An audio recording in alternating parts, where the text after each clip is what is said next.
The Cincinnati Bengals offense is facing serious questions at training camp, and fans are starting to wonder, are we heading for another slow start? Every year, it feels like deja vu. The defense looks locked in early, flying around in camp, making plays, while the offense stumbles out of the gate. It happened last year, and we might be seeing it again in 2025. But here's the thing, that's not always a bad sign. While headlines love to hype up training camp struggles, the truth is, when you've got Joe Burrow under center and weapons like Jamar Chase and Tee Higgins lining up, this offense doesn't stay quiet for long.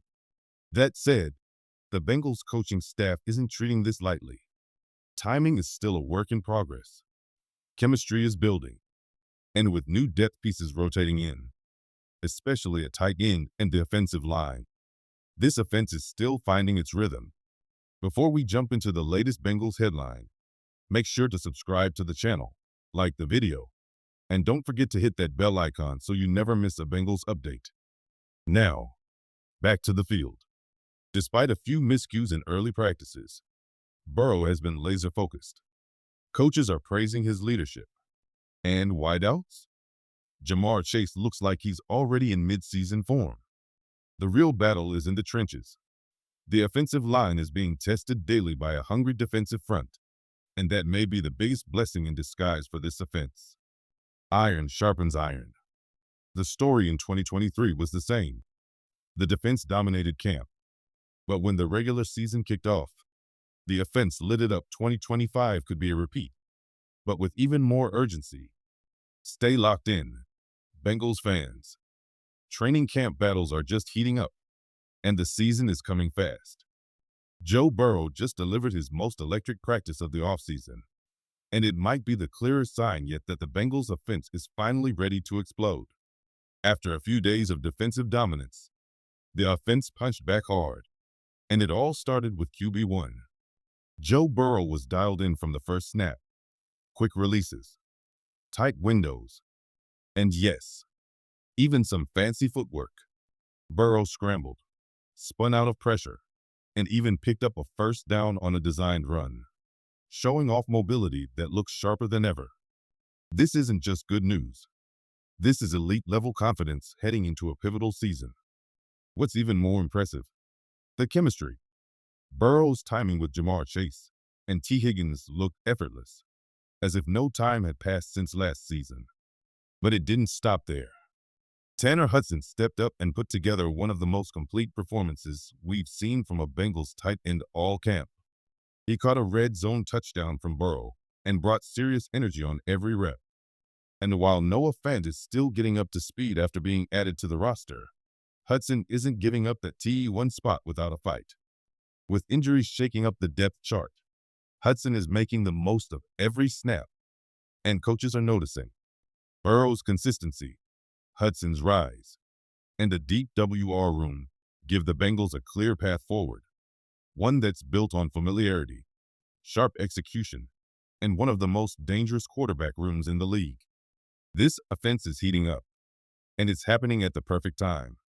The Bengals' tight end battle just took an unexpected twist, and it's forcing coaches to rethink the depth chart. Noah Fant is still adjusting. After just a few days with the Bengals, it's clear he's facing a steep learning curve. This offense is no longer the basic playbook it once was. With Joe Burrow at the helm for multiple seasons and most of the core returning, the system is growing more advanced, and mastering it takes time. That's where Tanner Hudson holds the edge. He's been in the system. He knows the reads. And with Mike Gesicki sidelined, Hudson is making every snap count. While many thought Fant's arrival might push him out of the picture, Hudson has responded with his best camp yet, showing sharp route running and excellent chemistry with Burrow. The battle at tight end is far from over, but Hudson is making it a real conversation. And while those eyes are on Fant versus Hudson, the Bengals' two-headed monster at receiver continues to dominate. Tee Higgins hauled in one of the best catches of camp, a tough grab in the back of the end zone that had defenders shaking their heads. Even when the defense managed to get a hand in, like on a deflection from Jordan Battle, Higgins kept his focus. He's been reliable, explosive, and physical. Everything you want in a WR1, even if he's technically WR2 behind Chase. As for Jamar Chase, unstoppable. He's finding space, torching coverages, and turning every rep into a highlight. With both of them healthy, and Burrow looking sharper than ever, this trio has the potential to be the most dangerous in the league. There's real excitement building in Cincinnati. The offense is finally starting to click. The talent is undeniable, and the chemistry is growing every day. In a year where expectations are sky high, the Bengals are showing signs of a unit that's not just ready to compete, but ready to take over. Amarius Mims isn't just earning a starting role. He's earning respect across the locker room for what he's playing through. The rookie right tackle is battling through pain and making it look routine. After being thrown into action last season due to injuries on the offensive line, Mims proved he wasn't just a raw prospect. He was ready to fight in the trenches. Now in his second camp, he's dealing with a right hand injury, wrist or thumb, but he isn't letting that keep him off the field. He spoke with reporters and made it clear. He plans to suit up for the Bengals preseason opener. That's the kind of mindset offensive line coach Scott Peters is pushing for. Tough, resilient, unshakable. Peters was blunt about it. In the NFL, linemen don't wait to be fully healthy. They play through it. And Mims is showing he's up to that challenge. At Georgia, injuries were the biggest knock on his draft stock. Some scouts labeled him raw. Others questioned his durability. But with the Bengals, he's starting to build a new reputation, one of grit and dependability. If Joe Burrow sees action Thursday night, having Mims out there protecting him becomes even more critical. The Bengals' no one hit can change everything, and the coaching staff clearly trusts Mims to anchor the edge, even at less than 100%. This kind of growth, mental and physical, is what turns a first-round pick into a franchise cornerstone. The Bengals aren't easing Mims in anymore. They're pushing him, and he's answering every challenge. Injuries are piling up across the NFL, but for the Bengals, a few key situations are developing that could directly shape Week 1. Let's start with Amarius Mims. He missed open practice at Paycor Stadium, which had a full crowd watching, but he was back on the field today. Despite dealing with what appears to be a right hand or wrist injury, Mims has said he intends to suit up for Thursday's preseason opener. That speaks volumes about his toughness and his standing within this coaching staff. There's a long-term vision here when Orlando Brown Jr.'s time on the left side ends. The Bengals may look to shift Mims across the line and make him a foundational piece at left tackle. They're not just developing a player, they're grooming a future leader on the offensive line. Now, let's turn to Mike Gesicki. The veteran tight end is dealing with a hamstring injury, and while the exact severity remains unclear, these types of injuries are always tricky. He sustained it during the Bengals stadium practice and hasn't returned to action since.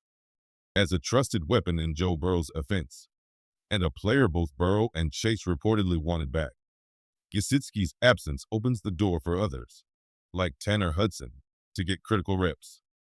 And Hudson's recent performance in camp proves he's not wasting that opportunity. For Gesicki, the Bengals will likely be cautious. Hamstrings aren't injuries you rush. One wrong move, and it can linger deep into the season.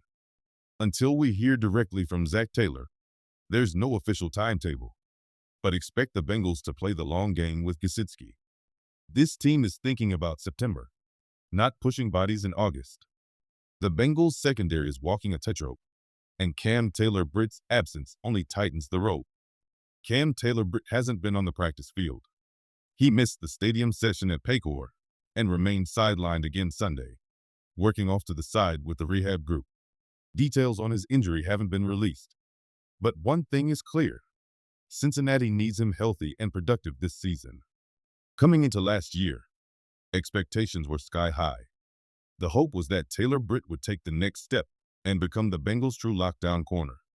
But 2024 didn't go that way. Inconsistency, struggles in coverage, and multiple benchings under Lou Anarumo left more questions than answers. Now, with Al Golden overseeing the defense, Taylor-Britt is looking for a reset. But until he's back at full speed, The depth chart at corner becomes a real concern. DJ Turner, who had a rough start to camp, has started to turn things around in recent sessions, and right now, he looks like the next man up. Then there's Josh Newton, a rookie who's been impressive enough that some inside the building believe he could challenge Turner for a starting role.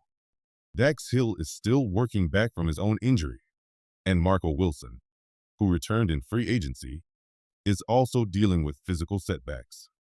The Bengals came into camp already thin at corner, with Taylor-Britt and Wilson both unavailable.